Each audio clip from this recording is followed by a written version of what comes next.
You throw over $1,000 a month into local wishing wells. Of course, you idiot, because I'm wishing for more money. This is the Keeping Your Money Show with Jamie Westenberger and Bart Steinler. All right, welcome back to Keeping Your Money Show. Jamie Westenberger, joined as always by Bart Steinler. We were talking about terrible advice and how easily it is to find it. If you missed any part of our show, of course, you can always find it on the web. Just go to keepingyourmoney.com. You can also find it on iTunes, Google Play, SoundCloud, YouTube, and Stitcher. If you're not following us on Facebook, why not? Go to facebook.com/keepingyourmoney. Like our page, and you'll get updates on what we're going to talk about, new educational or events that we've got coming up, talks we're going to be doing, various different things. So good way to keep in the loop on what's going on at the Keeping Your Money Show. So this was kind of interesting. I actually started to write an article similar to this a while ago. Mm-hmm. And, you know, work gets in the way, and sometimes things like articles and stuff that we do maybe to submit to trade journals and stuff, it is not a priority. So, you know, it kind of ends up on the back burner. I think I have 5 or 6 half-finished articles that I started to think about. But this is a really interesting topic from the standpoint of, I don't think the average person out there who's not in the financial industry understands how normal it is for what they're talking about here. And that is that your financial advisor very well may have a financial advisor that's not themselves.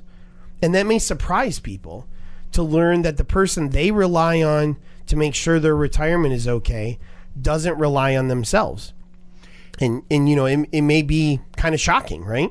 Extrapolating that a little further, the financial advisor you use may have other people that they defer to run the portfolios that he's actually using for your situation. Sure. All sorts of things. And that as a financial advisor, we're getting advice from all sorts of sources on a regular basis to help us do our job. So the idea of going out and getting advice is really something that a lot of people kind of fight against, but it's really something that a lot of people in a lot of different situations do for a lot of good reasons. Well, and I think one of the things that maybe, you know, I think a lot of times when someone thinks about going to a financial advisor, right, you're going to sit down with them. He's going to come up with your investment strategy. He's going to lay out, he or she's going to lay out your retirement income strategy, you know, all of these things, right? Mm-hmm. But they leave out some of the aspects of a relationship with a financial professional that maybe aren't as obvious all the time, but are also very important, and why someone who even is an advisor chooses to have an advisor. And the first one is you take the emotions out of it. Absolutely. If you're emotionally attached to what you're investing, you will invest it differently than if you're not, usually to your own detriment, right? I'll never forget when I first started in the business, I was handling an account for my mom, and I was just as bad as some of my worst clients. I would look at it every day.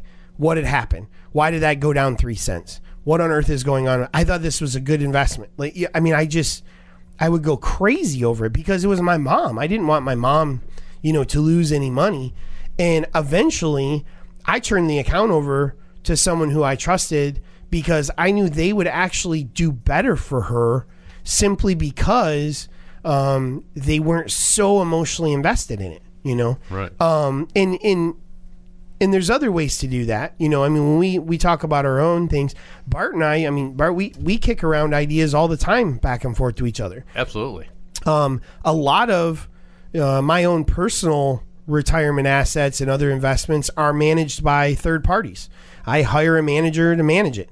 I'm not in there buying and selling stuff or, you know, inside of it, because I realize my own personal connection to my money is going to influence my judgment.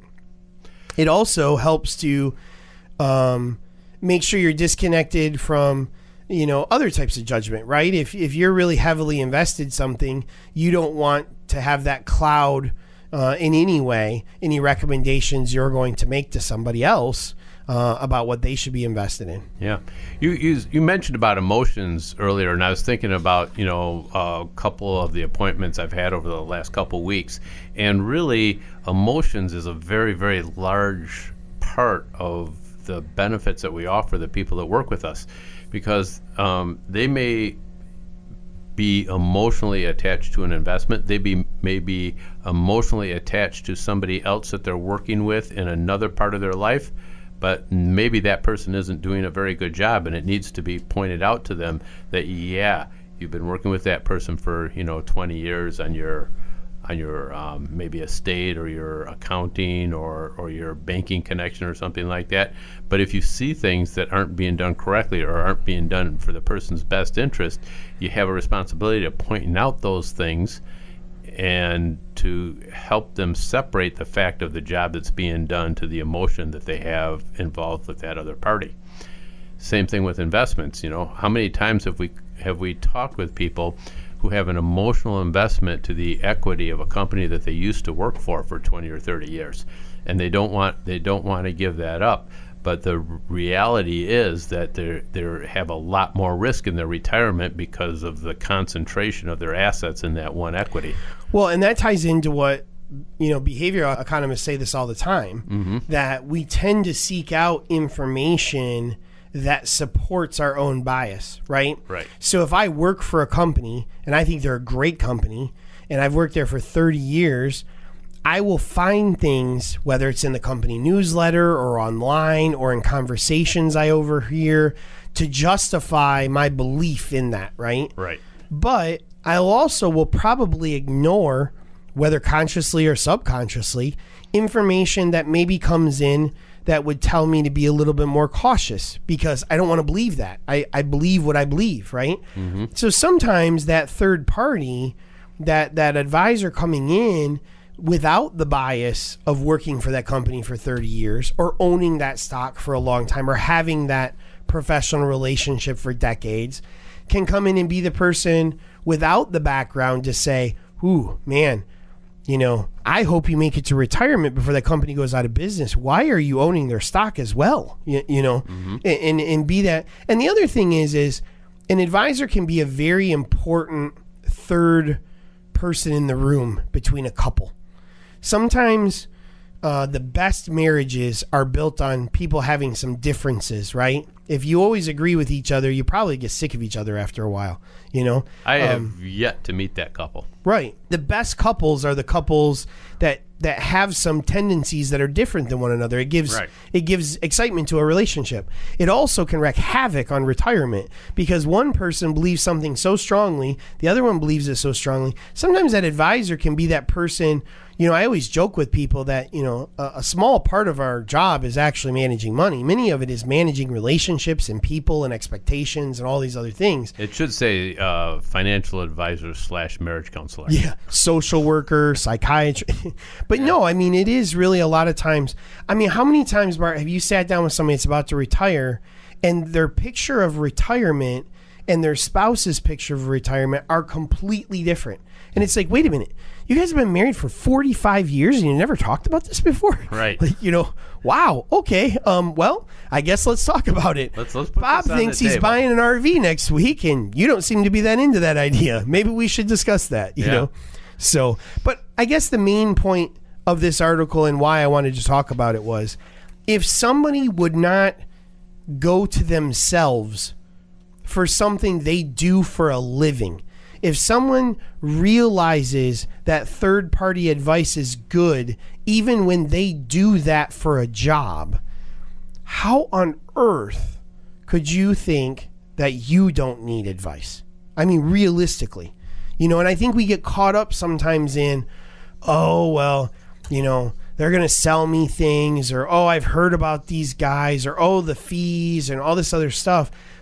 But study after study after study shows that investors are more disciplined. They generally do better long term when they have an expert to talk to and walk through what their their needs, wants, and desires are. So if you don't have a financial advisor, I really encourage you to start looking for one.